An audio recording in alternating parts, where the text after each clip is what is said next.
Lo que es estático es estético y viceversa. Muchas veces los arquitectos, que son muy innovadores, inventan cada cosa, ¿no es cierto? Pero que es muy difícil darle estabilidad, ¿no? Incluso a la vista da una sensación muy fea de inseguridad, ¿no? Imagínense un edificio de muchos pisos y una columnita finita. Capaz que la columna ha sido calculada y evidentemente que toma la carga para la cual fue diseñada, pero las estructuras no solamente tienen que ser estáticas y resistentes, sino también tienen que parecerlo, ¿no? Cuando a ustedes les suena mal algo, cuando ustedes ven que algo está en exceso o como si en disminución, como sería en detrimento, digamos, cuando ustedes no ven que haya un equilibrio, que no hay armonía entre el diseño y la estructura, entonces es que algo está mal, ¿eh? Cuando algo ustedes lo perciben como malo es porque seguro que está mal, ¿no? Cuando ven una columnita muy pequeñita, miren, seguro que está mal, ¿eh? Hablemos de los materiales, ¿no? A veces hay columnas metálicas que aguantan cualquier cosa. Ustedes las ven muy finititas, muy esbeltas, ¿no? Capaz que tomen muy bien las cargas axiales, pero capaz que tengan un gran pandeo, por ejemplo, ¿eh? O qué pasaría cuando ven un terremoto, ¿se dan cuenta? Entonces nosotros analizamos todos esos aspectos, de forma tal de que cuando nosotros hemos diseñado una estructura, resulta ser que esa estructura es estética. Fíjense ustedes, es grandioso esto, ¿eh? Porque no, el correlato que la armonía que le estoy diciendo que hay entre el diseño y el cálculo es directo, ¿eh? Es directo. Cuando las cosas están bien diseñadas, evidentemente, que después va a tener una gran estabilidad y se van a poder dimensionar correctamente, ¿no? De forma económica incluso, ¿sí? Entonces, los aspectos que nosotros tenemos que tener en cuenta cuando diseñamos una estructura es el concepto de estabilidad, el de la resistencia y el de la rigidez. Si no cumple con cualquiera de estos tres puntos, cualquier tipo de estructura, de hormigón, de acero, de aluminio, de madera, si no cumple con alguno de estos requisitos, entonces la estructura es deficitaria.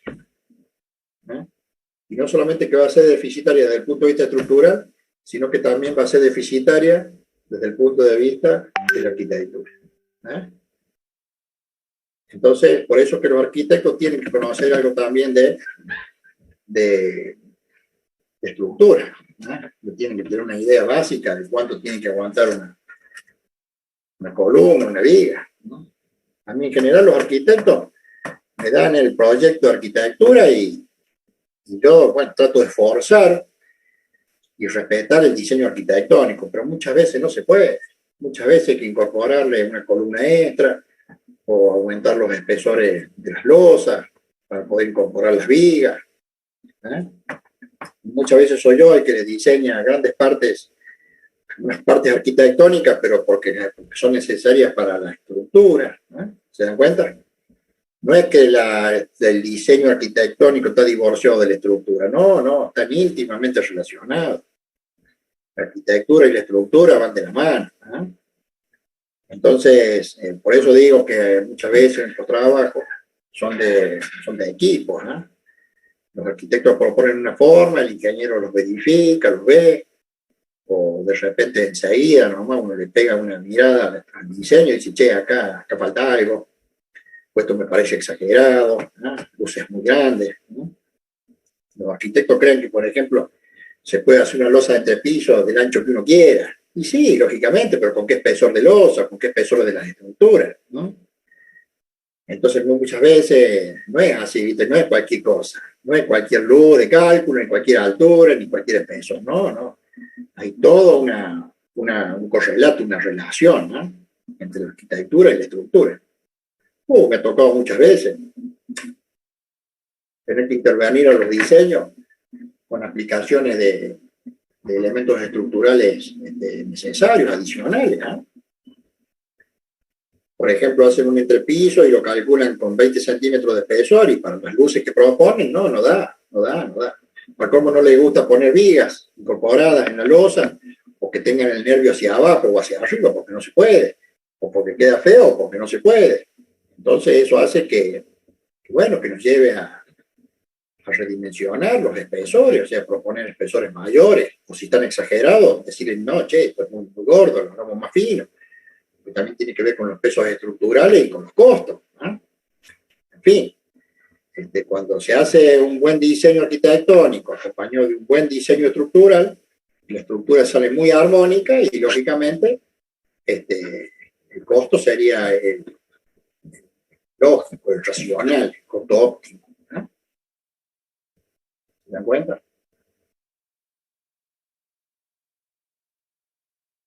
Bueno, y todavía nos queda un buen rato para hablar, así que no quisiera pasar al otro punto, lo vamos a dejar para la clase que viene, que sería el de viga de fundación, ¿no?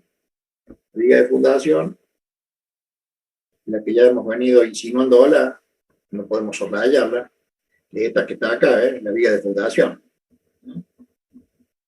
La viga de fundación, que muchos le llaman viga tensora, ¿no? Para este caso de las zapatas excéntricas, sí, esta viga está funcionando como un tensor. Pero en general, a mí no me gusta que digan así, ¿no? Porque en realidad esta viga tiene que ser una viga de empotramiento, ¿no? Es una viga de gran dimensión, ¿no? Y en realidad no es una viga, es un concepto, ¿no? Viga de fundación, más que una viga, es un concepto, que puede ser cualquier cosa, ¿no? Pero tiene que responder a lo conceptual, ¿no? Es una viga de fundación o una viga de empotramiento, ¿no? Que es en donde se empotran las partes estructurales y vinculan a la supraestructura con la subestructura o la supraestructura con el suelo, ¿eh? Profe, viga riostra también se dice esa. Viga riostra, sí, pero está mal dicho. Ustedes no digan más viga riostra. No hay viga riostra. No existen las vigas riostras. Cuando haya un arriotramiento, ustedes digan viga tensora, ¿no? Porque es un tensor que va a trabajar como un tensor o como un puntal, ¿no? Está bien decir viga riostra, es un arriotramiento entre un punto y otro. Es una viga de vinculación. Pero en este tipo de estructuras de cierta envergadura, la viga no es una viga tensora. Porque para que sea una viga tensora o un puntal, una viga de arriotramiento, y capaz que con 20 por 20 ande, ¿no? O sea, una pequeña estructurita con una pequeña cantidad de acero sea suficiente para tomar esas cargas de arriotramiento, ¿no? Pero en realidad, la función que cumple la viga esa es la de empotrar, ¿no? Ya lo vamos a repetir la clase que viene. La viga de fundación tiene la función de empotrar, ¿eh? Generar la condición de vínculo de la superestructura con el suelo, ¿sí? Así es. Profe, o sea que un tensor, en comparación a una viga de fundación, sería de dimensiones, una sección menor de hormigón. La viga tensora, decís vos. Claro. O serían No, los mismos. calcula, todo se calcula. Claro. Todo se estima, se hace el predimensionado, se dice, che, bueno, esta viga tensora que tiene que aguantar 10 toneladas, ¿de cuánto la hace? 10 toneladas de tiro o 10 toneladas de compresión, como si fuera una columna acostada. Funciona como una viga acostada y la única función que cumple es de tracción o de compresión. Entonces, bueno, en función de las cargas y de las solicitaciones, se le dan las dimensiones apropiadas, ¿no? Pues te vuelvo a repetir, las vigas que están a nivel de la fundación cumplen con un cometido muy superior al de una viga tensora, ¿no? Ya lo vamos a ver bien en la clase que viene. Gracias, profe. Bueno, ¿alguna otra cosa que quieran hablar de lo que hemos venido hablando? ¿Hay algunos que vinieron tarde? ¿Eh? ¿Algunas cosas que quieren que le charlemos? A mí me interesa mucho el tema de los estudios de suelo y de la capacidad de los suelos, ¿no? Porque de eso depende todo lo demás, ¿eh? Calcular una zapata, un pilote, esto no. Esto es lo de menos, muchachos. Calcular esta zapata o cualquier tipo de zapata es lo de menos. No es lo de menos, no estoy diciendo que no tiene importancia, no hay que saber hacerlo muy bien. Pero la realidad es que la fundación depende de la capacidad del suelo. ¿eh? Si nosotros estimamos mal la capacidad de suelo, por más que después la zapata la calculemos de forma perfecta, pero mal calculado la capacidad admisible del suelo, bueno, olvidemos, no, está todo mal hecho. ¿Eh? Entonces, de arrancada, creo que yo que el problema de las construcciones con los que nosotros nos vamos a tener que enfrentar siempre, digamos, el desafío principal es el del suelo, ¿no? La capacidad del suelo en función de las cargas que tenemos que apoyar en él, ¿no? Entonces, por eso me interesa mucho hablar de suelos, hablar de geología de suelos, ¿no? De geotecnia de suelos. Ustedes ya lo han visto muchos ensayos, el curso anterior, ¿no? Mecánica de los suelos, o geotecnia 1, no sé cómo le llaman ahora. Han visto todos los ensayos pertinentes y han conocido la naturaleza de los suelos, en fin. Pero ahora le falta lo que es la práctica, en la realidad, ¿no? Por eso los invitaba a que ustedes, cuando anden por ahí, fíjense en los suelos, véanlo como la estructura donde nosotros vamos a apoyar nuestras estructuras, ¿no? Entonces es necesario familiarizarse con los suelos, ¿no? Conocerlos, saber qué es un limo, qué es lo que es un lodo, qué es un suelo mixto, qué es un suelo grueso, ¿no? Si tenemos una arena, si es una arena densa, una arena suelta, ¿no? ¿Qué pasa con este suelo si se moja? ¿Qué pasa con este suelo si se seca? ¿No? Si es un suelo estable, si es un suelo inestable, si es un suelo expansivo o un suelo colapsable, ¿no? Que en Córdoba no hay suelos expansivos. No hay suelo. ¿Saben lo que es un suelo expansivo? ¿Han escuchado de los suelos de las arcillas expansivas? Sí, profe. ¿Han escuchado? Bueno. Una vez en La Plata me mandan un problema de La Plata, una casa que se había partido por todos lados. Yo veía la fisura por foto, ¿no? Porque no viajé a La Plata, Buenos Aires. Y resulta que según el análisis fotográfico, era rarísimo la forma en que se había fracturado la casa. Y bueno, yo deduje de que había un problema de formación de los suelos, lógicamente. Había una especie de hundimiento, pero más que hundimiento, digo yo, no, esta parte estructural se tiene que haber levantado. Y digo, seguramente ahí hay arcillas expansivas. Y sí, después cuando me mandaron la segunda tanda de fotos, ya no era de la estructura, sino era del entorno de la construcción, que era un gran patio, un gran jardín, así. Estaban en ese momento en una época de seca. Bueno, estaba todo el suelo fracturado, pero con grietas de 4 o 5 centímetros de ancho, ¿no?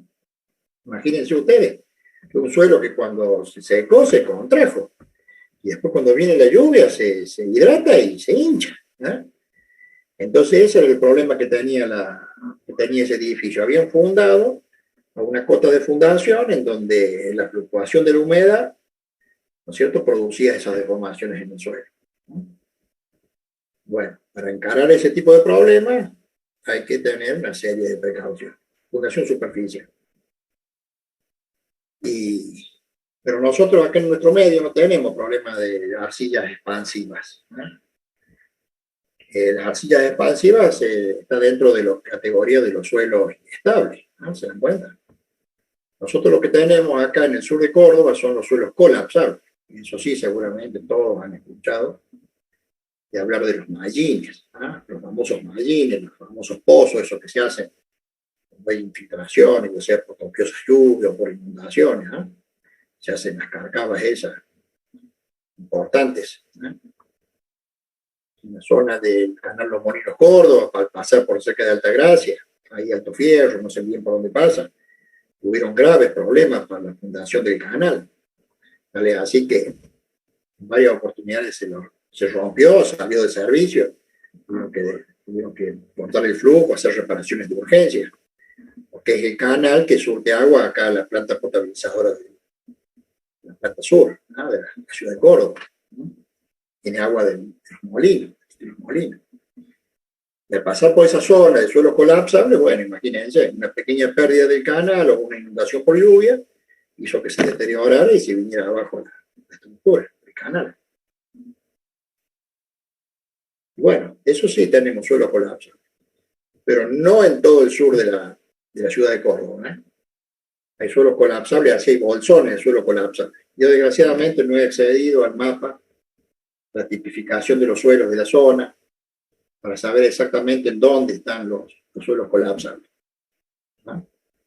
Por eso es muy importante que cuando hagamos un sondeo, cuando vamos a hacer un estudio de suelo, sepamos reconocerlos a los suelos inestables, ¿no? En este caso, suelos colapsables, ¿no? Pero para eso tenemos que acopiar experiencia. Y bueno, yo podría hablar mucho de los suelos colapsables. Sin embargo, fíjense ustedes que yo nunca me topé con suelos colapsables. O sea, nunca tuve que hacer una obra, un estudio de suelo donde determiné que había suelo colapsable. Sé en dónde están, porque una forma de saber cómo son los suelos de un sector es ver los edificios del entorno. Cuando ustedes van a ver los edificios del lugar, van a ver si hay muchas fisuras, porque el suelo es inestable. ¿Se dan cuenta? Porque el suelo es inestable. Pero cuando estamos en un lugar que no hay, digamos, puntos de comparación, puntos de referencia, entonces tenemos que hacer un ensayo, una juntación, un sondeo, sacar muestras y hacer un reconocimiento. Primero visual, y si tenemos dudas vamos a tener que ir a un laboratorio, ¿no? Hacer algunos ensayos en nuestro laboratorio, por así decirlo, ¿no? Pero para eso tenemos que tener conocimiento, experiencia, Por eso es que le estoy diciendo, muchachos, cuando ustedes anden por la calle, anden por ahí, fíjense en todo tipo de suelo que vayan viendo. Ya vayan analizándolo y vayan viendo. Si no saben, pregunten qué tipo de suelo es este. Y después, bueno, vean en los libros cómo es el comportamiento. Así es.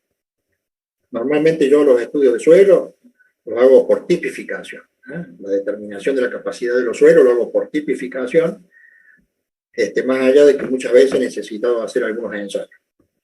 Pero por lo general para la obra sencilla, yo con la tipificación del suelo, yo ya sé cuánto es la capacidad mínima que tiene ese suelo, y en base de eso he hecho los diseños estructurales, y hasta acá, como les cuento, nunca he tenido problemas. Hasta acá toco madera, nadie está exento de cometer errores, ¿no? Pero por lo general nosotros tenemos que evitar cometer errores. No podemos cometer errores. No podemos ir ciegos. Nosotros los ingenieros no podemos estar ciegos. No podemos hacer las cosas de memoria. No podemos hacer las cosas de memoria. Muchas veces a nosotros nos enseñan mucho la parte reglamentaria. Y yo soy contrario a esa forma de enseñar. Muy contrario soy. Porque enseñar la parte reglamentaria es como enseñar recetas, es como darle recetas a ustedes. Mire, el reglamento dice que hay que hacer así, así y así.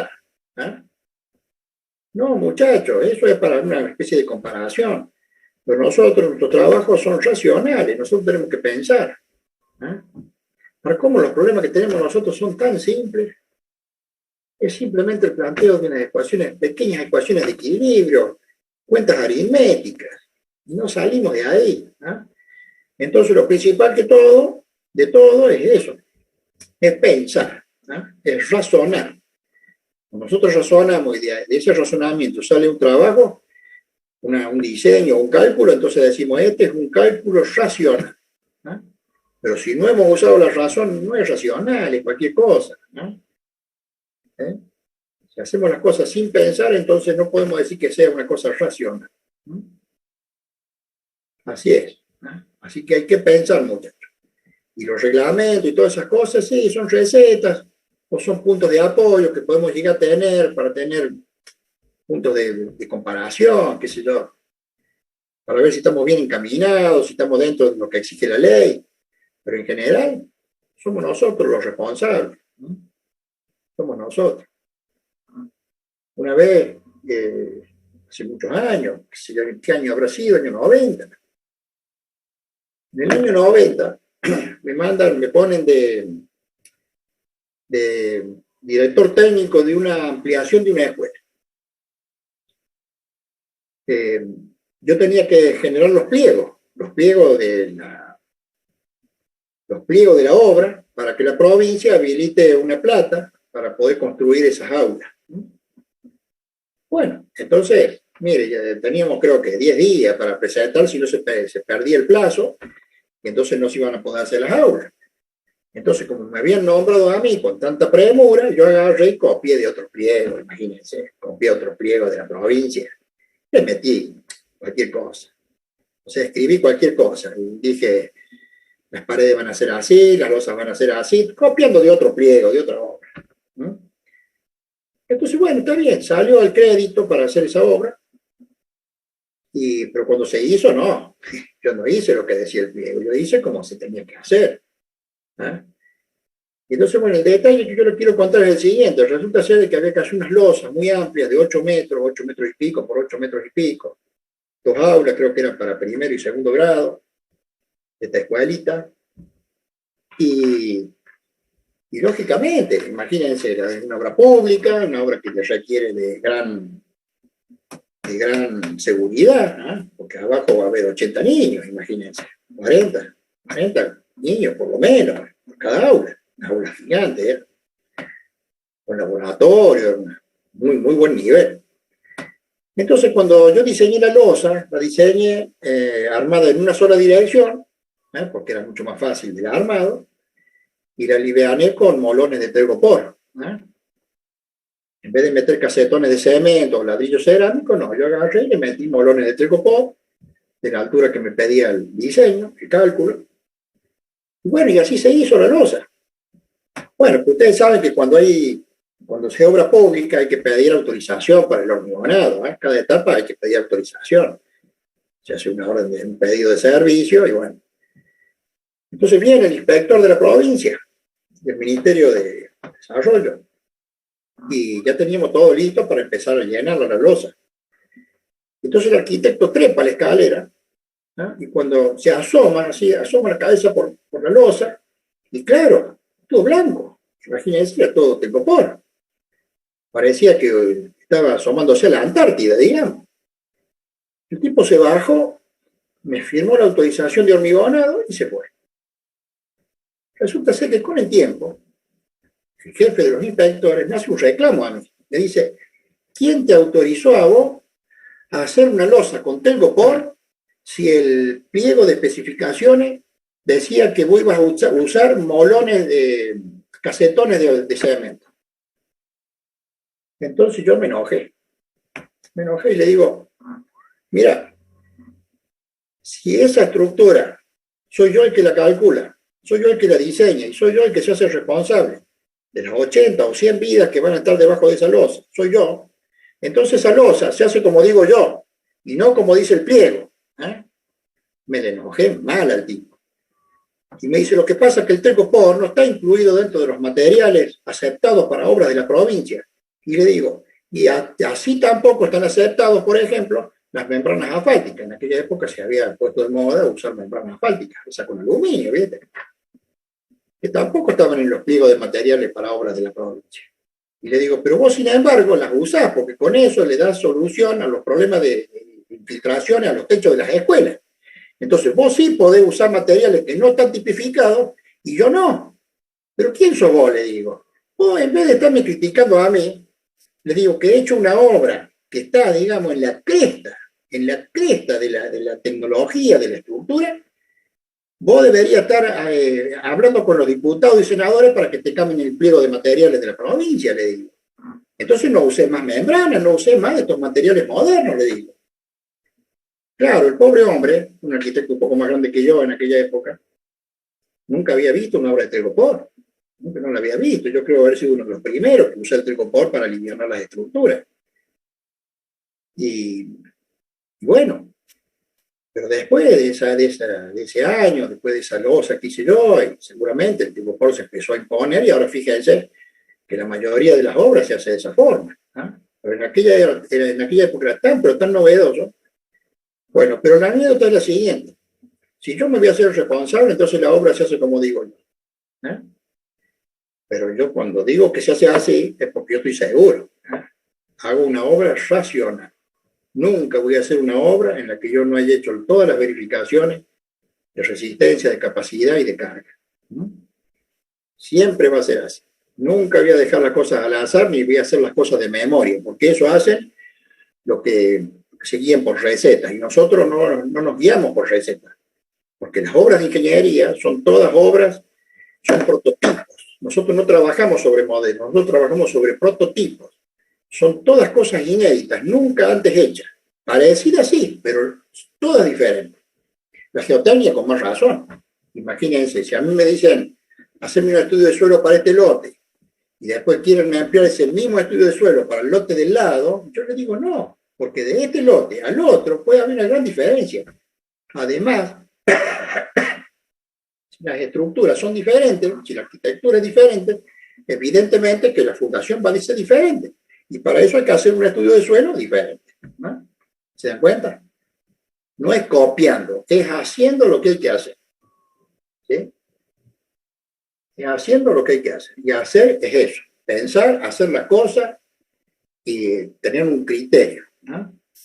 Bueno, yo les cuento todo esto porque es con lo que ustedes se van a enfrentar a la primera de cambio, ¿viste? Capaz que ya muchos de ustedes estén trabajando en las construcciones, en los diseños, y espero que estas lecciones les sirvan, ¿no? Por lo menos para tener un poco de claridad de cómo tenemos que actuar en nuestra vida profesional, principalmente en las fundaciones, porque, como les digo, el primer problema que van a tener ustedes cuando larguen una obra va a ser el de la fundación. Y después que ustedes tienen el diseño de la fundación en base a estudios de suelo y todas esas cosas, después hay que hacer un seguimiento de la fundación. No se crean que por haber hecho un sondeo todo se hace igual en la obra, no.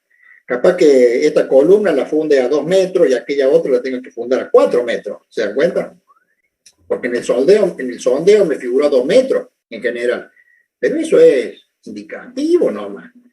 La realidad es en la obra, ¿no? Entonces, los estudios de suelo son para tener un proyecto, para proyectar, para decir, che, bueno, esto más o menos va a ser así, pero la realidad después se da en la obra, por eso es muy importante la presencia del ingeniero en la obra. Una obra que no tiene ingeniero, mire, seguro que sale algo mal, segurísimo, ¿eh? Por lo general, yo cuando hago un proyecto, después le hago un seguimiento, le ofrezco ir a verlo a la obra en las etapas liminares. Por ejemplo, cota de fundación, llenado de pilotes, estructura de base, estructura de entrepiso, en fin. Las cuestiones estructurales lo voy acompañando a los arquitectos para que estén seguros de ello, ¿no? Yo también, porque yo me hago responsable. Si dije, che, vamos a fundar a 2 metros, pero capaz que en la obra, después a 2 metros, no esté la cota de fundación. O puede estar más arriba o estar más abajo. Mire lo que me pasó en Valle Escondido. Vamos a hacer un housing ahí como a 2 o 3 cuadras de la avenida Colón. En Valle Escondido, estando por la avenida principal. Es un housing muy lindo. Bueno, era una manzana. Se hicieron como 30 casas ahí. Y un gran local comercial al frente. Resulta de que era tan amplio el terreno, entonces que yo hago un estudio de suelo, pero con 3 sondeos. Entonces hago una diagonal, que supuse yo que era la diagonal más desfavorable, porque ahí es donde se juntaban las aguas. Y digo, esta es la parte que debe estar más blanda. Entonces hago el estudio de suelo siguiendo esa línea, para tener una realidad más precisa de los suelos del sector. Hago 3 sondeos de suelo. En los 3 sondeos me da 420, 440, la profundidad de la cota de fundación más probable. Pero resulta que cuando se hizo la obra, en el otro extremo del lote había cantos rodados al 1,20 m. Imagínense ustedes, nada que ver con lo que yo había sondeado. Y en el otro extremo, en el otro costado de la diagonal esa, hasta 6 metros de profundidad no encontraron nada. ¿Ah? ¿Se da cuenta? Y el arquitecto que estaba dirigiendo el pilotaje decía, el muchacho que estaba con la máquina queriendo excavar decía, pero arquitecto, hay piedra, no puedo seguir avanzando. No. El ingeniero dijo 4 metros. Entonces me llama y me dice, che, me encontramos piedra a los 2 metros. Bueno, corta ahí, Rodrigo, le digo, corta, ya está. O sea que el estudio de suelo que hice yo inicial era tentativo. No es la realidad, es tentativo, es un proyecto que puede ser modificado en cualquier momento. Y en el otro extremo del lote, que no se encontró nada ni hasta los 6 metros, y bueno, ahí se tuvo que cambiar la fundación, ¿no? Se tuvo que hacer una fundación diferente. Por eso le digo, la presencia nuestra en la obra es fundamental. Después he hecho proyectos en los que no me han llamado, por ejemplo. Los arquitectos han obviado mi servicio postventa, por así decir. Obviaron el servicio que yo les ofrezco de seguimiento y resulta ser de que asumieron criterio propio sin consultarme. Y bueno, hace poquito me llamaron por una obra que se hundió. Y yo preocupado porque digo, la escucha, en esta obra intervine yo. Y cuando me llevan a la obra, yo ni me acordaba de la obra esa. Imagínense, hace 5 o 6 años. Yo ni me acordaba. Y haciendo memoria, me di con que ese estudio de suelo no lo había hecho yo. El diseño de fundación en base a ese estudio de suelo había sido muy diferente al que realmente se hizo. Y por ende, a mí no me llamaron nunca en ninguna etapa de la obra. Por ese solo hecho, bueno, los 4 o 5 años, no sé qué pasó, si se rompió un caño o qué. El asunto es que la casa esa segunda está toda rajada, ¿no? En un canche, acá en la zona al lado del camino a Carlos Paz. Creo que se llama Siete Soles, ¿no? Zona sur, digamos, de la ciudad. En Siete Soles, se hundió. ¿Todo por qué? Porque creyeron de que nada, se trata de meter en estos pilotos que aguantan cualquier cosa, ¿no? Y no es así, no es así. Aguantan según los cálculos, pero en la realidad puede ser una cosa totalmente diferente. Bueno, muchachos, estoy cansado de hablar. Si no tienen una pregunta, estamos terminando.